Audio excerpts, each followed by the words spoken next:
Hello, ഇന്നത്തെ ഉച്ചയൂണിന് നല്ല പാകത്തിന് വന്നിട്ടുള്ള കുത്തരി ചോറ്. ഇതായിരുന്നു നമ്മൾ മുരിങ്ങയൊക്കെ കുറേ വെളുത്തുള്ളിയൊക്കെ അരിഞ്ഞിട്ട് തോരൻ വെച്ചതാണ്.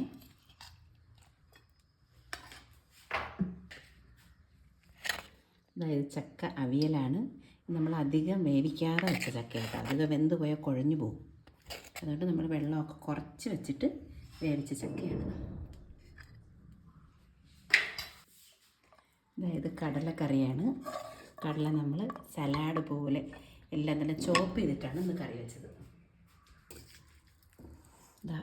മീൻ വറുത്തതാണ്. നമ്മൾ മസാലയും കറിവേപ്പിലയൊക്കെ ഇട്ട് വറുത്ത മീനാണ്. ഇതിൻ്റെ കോമ്പിനേഷനായിട്ട് ചക്കയുണ്ട്. അതുകൊണ്ട് നമ്മളൊന്ന് പച്ച തൈരാണ് അതിൻ്റെ കൂടെ കഴിക്കുന്നത്.